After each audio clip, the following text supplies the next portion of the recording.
Shalom pemirsa yang diberkati Tuhan dimanapun saudara berada. Senang sekali di kesempatan ini kami dari PT ASI Jakarta berdiskusi, berbincang-bincang mengenai firman Tuhan dari pendalaman Alkitab melalui pelajaran sekolah Sabat. Dan saat ini tibalah kita di pelajaran yang kelima yang berjudul Hidup Bagi Allah. Di studio sudah hadir narasumber-narasumber yang diberkati Tuhan. Di sebelah kiri saya ada Bapak Adri Kaur. Shalom, apa kabar? Dan saya percaya kita selalu memuji Tuhan. Amin. Haleluya. Apa kabar Pak Adri? Luar biasa, fantastik. Di sebelah kanan saya ada Bapak Victor Tambubolot. Selalu sehat, Bapak Ibu sekalian. Amin. Tuhan memberkati. Amin. Apa kabar Pak Victor? Baik. Pemirsa yang diberkati Tuhan, sebelum kita lebih jauh membicarakan firman Tuhan, kita akan terlebih dahulu berdoa yang dilayangkan oleh Bapak Victor. Mari kita berdoa. Bapak yang surga, pada saat ini kami akan mempelajari satu tema yang baik, bagaimana hidup bagi Allah. Biarlah kami hidup berkenan di dalam setiap kegiatan kami Tuhan, setiap hidup kami berkenan di hadapan. Terima kasih Bapak, kami berdoa di dalam nama Yesus. Amin. Amin. Pemirsa sekalian yang diberkati Tuhan, menarik sekali di pelajaran yang berikut untuk mengerti siapa Petrus yang penuh komitmen, ya, hidupnya diserahkan sepenuhnya bagi Allah. Amen. Sehingga di beberapa ayat yang dia sampaikan menyatakan bagaimana hidup dia itu hanyalah bagi Allah. Pak Adri, Ya. boleh disampaikan poin-poin penting kemana arah pelajaran kita satu minggu ini sehingga pemirsa dimanapun berada boleh sama-sama kita memahami apa maksud dari pelajaran. Oke, shalom para pemirsa. Yang pertama adalah kita lihat dalam buku 1 Petrus 3 ayat 12. Dikatakan bahwa sebab mata Tuhan tertuju kepada orang-orang benar dan telinganya kepada permohonan mereka yang minta tolong, tetapi wajah Tuhan menentang orang-orang yang berbuat jahat. Di sini masalah keberdosaan manusia, Pak. Nah, ini yang akan dipecahkan oleh Petrus dan menjadi pelajaran bagi kita sebagai pendahuluan untuk pelajaran hidup bagi Allah. Yang pertama adalah dikatakan kata kasih. Nah, pembuktian kasih ini adalah beda kasih antara saya kepada Pak Victor, saya kepada Pak Tobi. Yang kita pecahkan di sini, kasih Allah, Dewan Musyawarah Allah, sudah mengutus Yesus Kristus untuk mati dan bangkit bagi dosa-dosa kita. Itulah sebabnya ketidakmampuan manusia untuk menyelamatkan diri adalah satu momen yang salah besar. Yang menjadi resolusi adalah kasih Allah, kasih agape, sudah memberikan Yesus untuk mati bagi saya dan saudara. Nah, pelajaran kita ke depan akan menentukan kita apakah kita diyakini atau kita masuk ke dalam kerajaan surga. Salah satu solusi dikatakan di sini, dibaptis. Apa arti dibaptis? Adalah memantulkan kata apa? Mati, bangkit, dan melalui resolusi Yesus, kita bisa mempraktekkan kata baptis untuk pelajaran hari Minggu dan selanjutnya. Nah, itulah yang disebut dengan hidup bagi Allah. Itu Pak, sebagai introduction. Terima kasih Pak Adri atas penjelasan yang sangat bagus. Kondisi pertama atau syarat pertama yang harus dipenuhi oleh orang Kristen katanya, jika mau hidup bagi Allah, katanya harus seia sekata. Seperti apa ini Pak Victor? Seia sekata ini maksudnya bagaimana? Seia sekata ini kalau saya dengan Pak Andri. Pak Andri, kita mau besok ke Manggarai. Siap. Wah, tidak. Saya besok mau ke Grogol. Berarti saya dan Pak Andri apa? Betul. Tidak seia sekata. Atau perkawinan ya? Ya, perkawinan ya. Bagaimana seorang pemuda dan wanita kemudian seia sekata untuk melakukan apa? Pernikahan. Artinya apa? Saya dan Pak Andri atau seorang wanita dan seorang pria itu sudah menjadi satu ya. Seia sekata. Tidak ada lagi kebohongan di situ. Amin. Tidak ada lagi kemunafikan. Amin. Ya. Ya memang kadang-kadang sering terjadi juga seperti itu. Nah, di dalam pelajaran ini dikatakan bahwa orang Kristen harus bersimpati. Artinya apa? Ya, kalau bersimpati itu tidak ada lagi sesuatu yang mengganjal, ya. Tidak ada sesuatu yang lagi membatasi, ya. Sehingga apa? orang Kristen itu memang tersentuh dari hatinya. Bisa merasakan Bisa yang dirasakan orang lain. Yang dirasakan Pak Andre, yang dirasakan Pak Tobing, kita harus sampai ke level itu. Ya. Itu yang disebut dengan seia sekata dengan apa? Dengan Tuhan. Kalau masih ada, yang penting saya sudah melayani lah, itu sudah repot. Nggak tulus itu ya. Nggak tulus. Kira-kira begitu gambarannya secara ini ya, Baik, secara baik. sehari-hari. Pak Adri, Ya. kalau saya sekata itu apa? Harus seragam, harus nggak boleh berbeda. Nah, Atau seperti apa Pak Adri? Jadi memang pandangan atau pertanyaan beliau ini memang saya percaya ada hubungan dengan apa yang dikatakan oleh Pak Victor. Biasanya ini masalah budaya nih, culture. Tidak selamanya seia sekata itu selalu Harus seragam. iya seragam. Contohnya, saya ingin bersinergi dengan beliau dan Pak Tobing, tetapi dengan cara menciptakan pandangan-pandangan yang lain, tetapi lebih kuat bila mana kita bersinergi. Contohnya, saya punya talenta berpidato. Pak Tobing punya talenta senyuman. Nah, Pak Victor punya talenta kerendahan hati. Kalau kita padukan ini, maka dunia akan hancur. Hancur dalam arti membuat orang-orang lain lebih bahagia, hidup lebih panjang dengan apa? Talenta-talenta yang beraneka ragam. Itulah sebabnya negara kita ada 33 provinsi, begitu hebat budayanya. Dan itulah sebut dengan Indonesia luar biasa dan hebat. Jadi kalau saya misalnya Pak Victor punya talenta berkhotbah, saya nggak bisa seragamkan dong, kalian harus gitu maksudnya kan? Baik, terima kasih. tapi ada satu poin yang penting silakan. sebenarnya. Iya. Ini pelajaran yang sangat baik. Amin. Dikatakan bahwa salibkan dirimu. Wah, Ya. Kemudian hargai orang lain Ya. lebih baik dari apa? Ya. Dari dirimu. Wah, Waduh. ini kalau bisa seperti itu, saya pikir dunia ini akan Iya, betul. amat. Jadi supaya bisa seia sekata, setiap orang harus mau menyalibkan dirinya, harus mau Kira-kira seperti itu. mematikan dirinya ya. Oke, baik. Terima kasih Pak Victor. Nah, ada kondisi yang unik lagi yang mungkin kadang-kala orang sering salah ekspektasi menjadi anggota Kristen. Dikira kalau menjadi orang Kristen, oh hidup akan senang terus, ya tidak ada penderitaan. Ternyata Petrus merekomendasikan lain. Ternyata katanya, oh ada penderitaan kita di dalam daging. Bagaimana ini Pak Andri? Jadi saya coba uraikan, baca-baca, dan saya temukan 4 poin yang utama.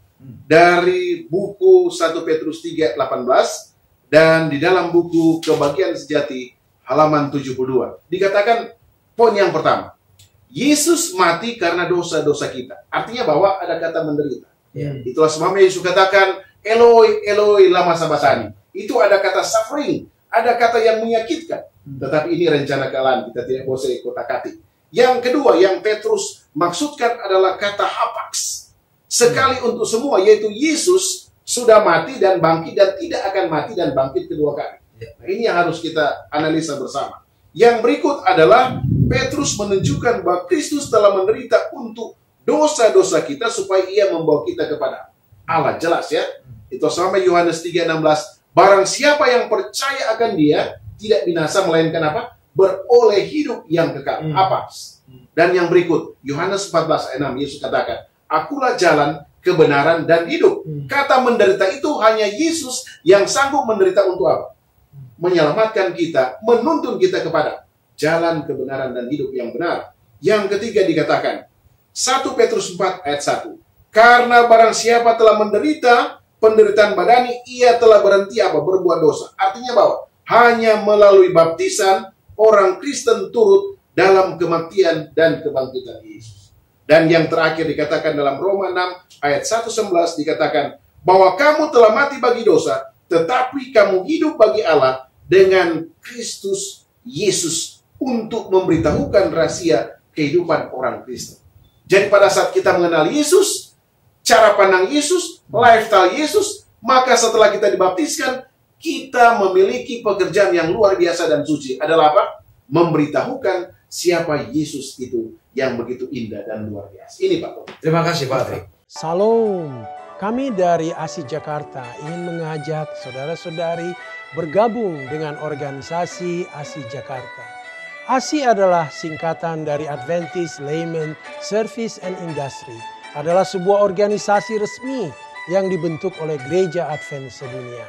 Sebagai sarana untuk kita orang awam, apakah profesi saudara sebagai pengusaha, pegawai, profesional, trainer, pengacara, accountant, dokter, maupun perawat untuk bersama-sama mendukung dan ikut aktif dalam mengabarkan kabar baik di dunia usaha dimanapun profesi Anda masing-masing. Di ASI ini kita dapat juga berbagi pengalaman pada sesama, bagaimana pekabaran ini dapat sampai kepada orang lain, dan kita dapat juga membagikan kepada sesama dan komunitas kita perkembangan dunia usaha, pelatihan, kesempatan usaha, sehingga kemajuan dan peluang usaha dapat dibahas bersama untuk kemajuan anggota ASI. Mari bergabung dengan ASI Jakarta. Mari kita bersama membawa pekabaran baik ini di lingkungan profesi kita. Kunjungi website ASI Jakarta. Kami menunggu kehadiran saudara-saudari. Salam. Inilah anakku yang kupilih. Dengarkanlah dia. Itu Mewu. Di dalam proyek Alkitab Suara ini saya berperan sebagai Maria Ibu Yesus. Betulnya apa yang tadi saya lakukan gitu ya, saya nangis gitu ya, membayangkan saya sebagai seorang ibu melihat anak saya disiksa, anak saya dihina, dipermalukan, dianggap tidak layak, bahkan penjahat aja bisa lebih dilayakkan daripada anak saya gitu ya. Itu sedihnya pasti luar biasa.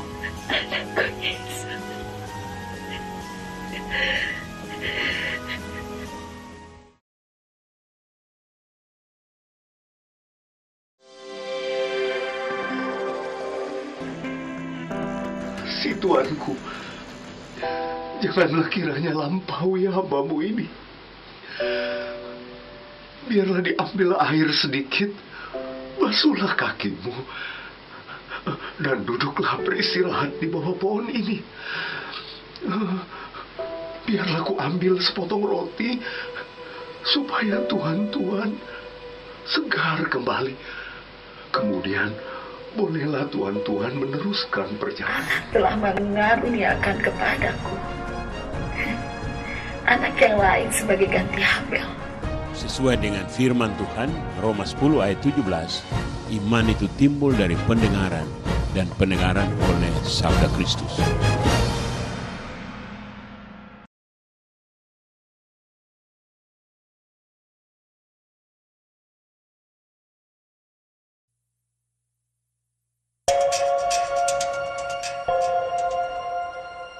Alkitab Suara adalah sebuah Alkitab audio yang dikemas secara dramatis, dan di dalam setiap kitab, satu tokoh hanya diperankan oleh satu orang. Jadi hingga saat ini jumlah volunteer kami telah mencapai 600 orang dan itu akan terus bertambah. Kita juga menambahkan sound effect dan music scoring yang melibatkan live orchestra supaya kita yang mendengarkan bisa ikut mengalami kisah-kisah di dalam Alkitab dengan cara yang jauh lebih menarik tentunya.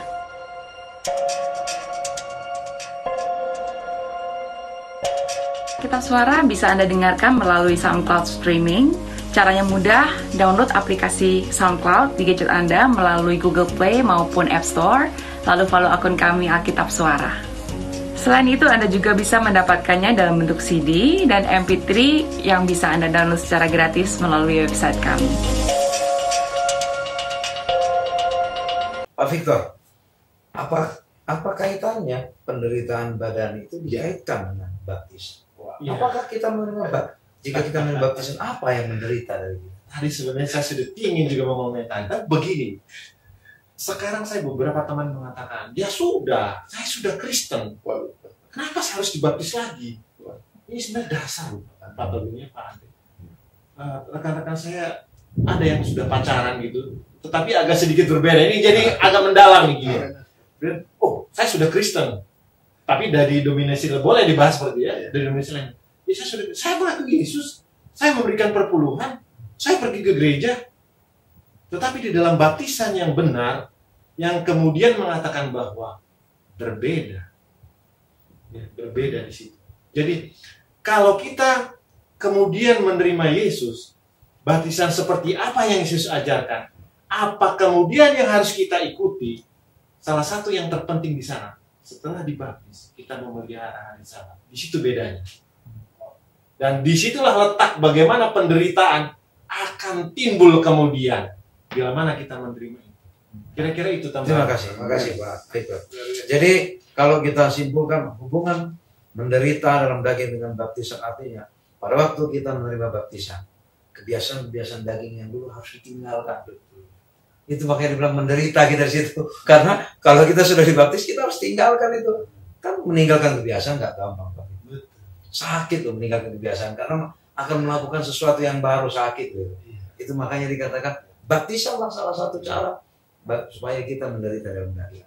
Baik, lalu yang berikut, satu kondisi yang harus kita penuhi agar kita bisa hidup bagi Allah, dikatakan bahwa kalau kita tidak lahir lagi, kamu nggak bisa hidup bagi Allah. Lahir kembali ini seperti apa Pak Victor? Kita ingat bahwa bagaimana saya bisa lahir kembali? Nggak mungkin saya masuk di dalam rahim ibu saya kembali, kan waktu pertemuan dengan Yesus.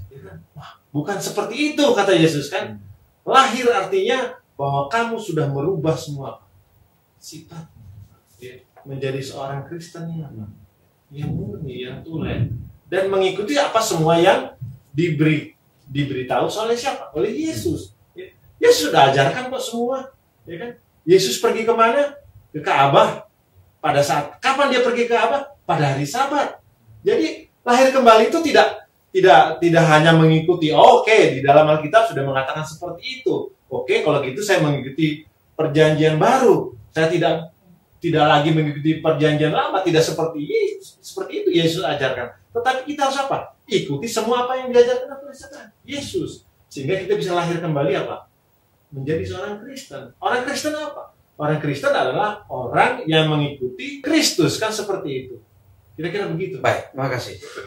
Pak Adri, kalau orang lahir kembali itu, bagaimana orang melihat, bagaimana orang tahu, ini sudah lahir kembali? Apa? Kira-kira pelajaran kita ini dikatakan apa ciri-cirinya? Orang melihat, wah, kok si Anu begini, kok si Anu? Gimana Pak Adri? Jadi memang ada kaitan apa yang dikatakan dengan kata baptiso di sini ya. Baptiso artinya diselamkan dan dikuburkan. Nah, mari kita lihat, memang ada hubungannya dengan hasilnya ke buah-buah roh Pak Tobi.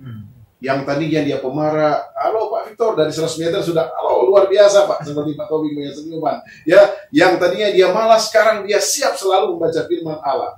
Yang tadinya dia malas ke tempat-tempat yang suci seperti gereja, wah jam 8 dia sudah. Ya. Yang tadinya dia berdoa 1 kali, sekarang sudah 10 kali setiap hari. Yang tadinya dia susah mengambil uang di kantongnya, sekarang dengan cepat dia mengambil dan memberi kepada orang lain. Yang tadinya dia kurang memberi hormat kepada orang lain, ya sekarang dari 50 meter dia sudah hormat jauh-jauh ya.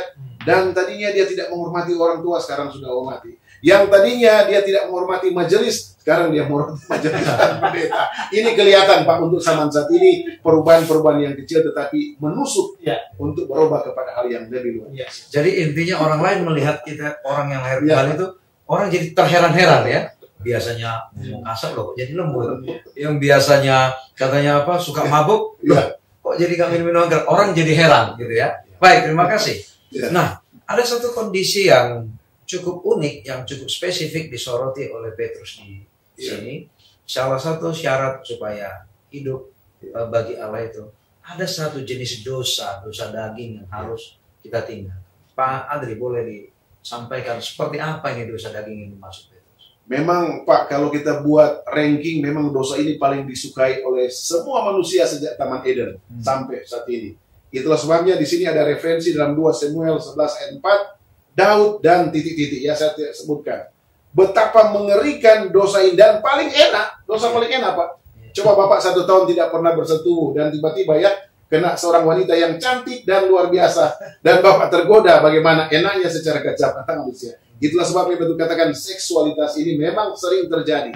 Tetapi di ayat-ayat di bawah ini dikatakan walaupun dosa-dosa kita sangat berbahaya bila mana kita apa?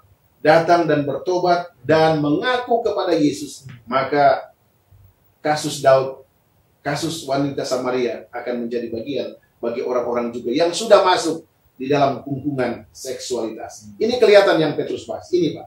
Jadi intinya kalau kita berbuat dosa, kita mengaku dan selalu memohon pengampunan, Saya tidak bayangkan berapa banyak Raja Daud berdoa di kamarnya sendiri ya. Mungkin menangis, mengaku berteriak kepada Allah yang di surga, dan dia diampuni. Bagaimana? Saya balik lagi Pak Victor dan Pak Tobi. Ini dosa yang enak, Pak. Tapi Alkitab mengatakan bahwa walaupun dosa kamu merah seperti apa, akan ini Pak yang menarik dari dosa ini. Kelihatannya Petrus sudah memprediksi bahwa dosa ini juga akan mengganggu ke orang Kristen sampai akhir zaman. Bagaimana Pak Victor? Jadi apa sikap kita jika ada kejadian? Ada 3 sebenarnya. Selalu dikejar-kejar oleh manusia. Yang pertama apa? Harta. Yang kedua tahta. Yang ketiga wanita. Waduh, sangat berbahaya ya. Jadi memang ini merupakan sesuatu ujian yang harus kita bisa lewati ya. Kalau kita lolos dari sini, maka kita menjadi seorang Kristen yang murni. Saya pikir itu. Ya, baik. Terima kasih Pak Victor. Dan satu hal, himbauan buat kita juga katanya harus berhati-hati. Supaya jangan sampai menghakimi orang yang jatuh di dalam dosa dagingnya satu. Baik, satu kondisi lagi, sebagai bukti bahwa kita hidup bagi Allah. Kita katanya harus memiliki kasih. Karena kasih katanya bisa menutupi segala. Apa yang dimaksud menutupi segala ini Pak Victor? Boleh dijelaskan? Iya, jadi kalau kita memiliki kasih di dalam kehidupan kita, maka otomatis kita menghilangkan dengki, kebencian, ya, dendam kepada orang lain. Ini yang paling sulit, loh. Paling sulit kita mengalahkan diri kalau kita dendam. Ya, kalau kita mempunyai kasih, maka saya sudah tidak dendam lagi dengan Pak Andre. Walaupun Pak Andre misalnya melakukan kesalahan kepada saya. Pak Andre, saya sudah hapuskan semua kesalahan Pak Andre. Enak rasanya ya. Itulah yang harus kita pelajari. Belajar, tidak mungkin tiba-tiba instan, tidak bisa. Ya, tidak bisa kita tiba-tiba bisa melakukan itu kalau kita tidak belajar. Ya. Dari kecil kita harus ajarkan anak kita untuk apa? Mengampuni. Bagaimana kita karena anak-anak berkelahi langsung besok langsung berteman lagi. Nah ini yang sulit ya. Kalau sudah dewasa, sudah tua, kemudian anggota majelis sudah berkelahi, saya tidak akan mengampuni kamu lagi.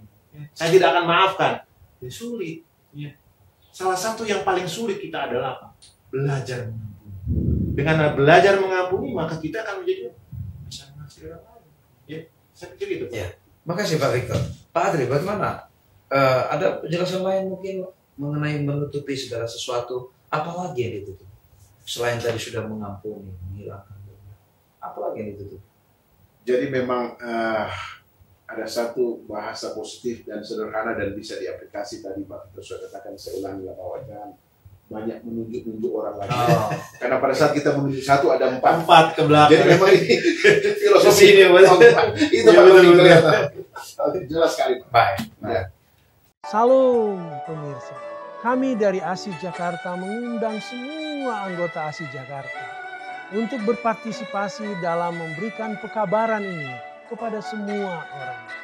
Jika saudara mempunyai pengalaman yang menarik di dalam mengabarkan kebenaran ini kepada orang lain, kami mengundang untuk menghubungi ASI Jakarta sehingga kita boleh rekam semua pengalaman yang menarik ini dan boleh kita siarkan melalui saluran TV DKI Conference. Dengan demikian maka kesaksian itu boleh didengar dan dilihat orang lain sehingga orang lain juga boleh tertarik untuk ikut aktif di dalam mengabarkan kebenaran ini. Kunjungi website kami ASI Jakarta dan kirimkan semua apa yang menarik yang boleh kita beritakan di dalam pekabaran ini.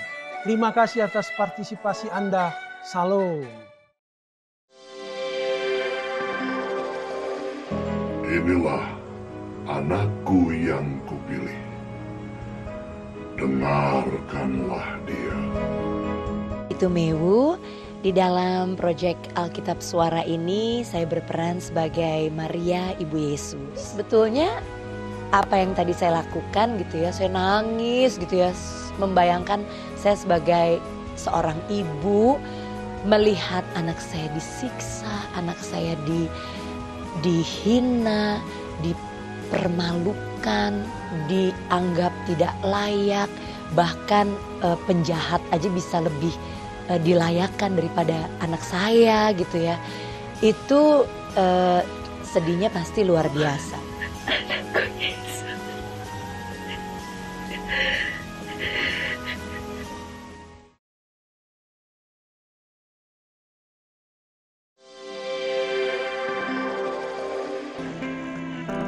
Si Tuanku, janganlah kiranya lampaui hambamu ini. Biarlah diambil air sedikit, basuhlah kakimu, dan duduklah beristirahat di bawah pohon ini. Biarlah ku ambil sepotong roti, supaya Tuhan segar kembali. Kemudian, bolehlah Tuhan meneruskan perjalanan. Telah mengaruniakan kepadaku anak yang lain sebagai ganti Habel. Sesuai dengan firman Tuhan, Roma 10 ayat 17, iman itu timbul dari pendengaran, dan pendengaran oleh sabda Kristus.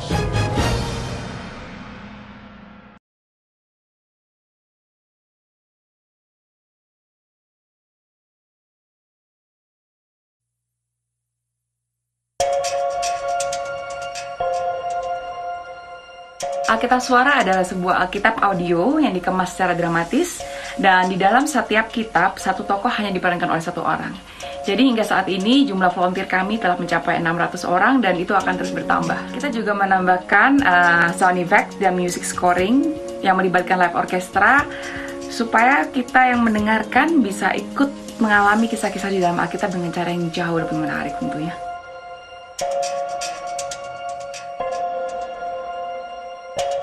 Alkitab Suara bisa Anda dengarkan melalui SoundCloud streaming. Caranya mudah, download aplikasi SoundCloud di gadget Anda melalui Google Play maupun App Store, lalu follow akun kami Alkitab Suara. Selain itu, Anda juga bisa mendapatkannya dalam bentuk CD dan MP3 yang bisa Anda download secara gratis melalui website kami. Baik, kalau begitu kita coba rangkumkan semua pembahasan satu minggu ini.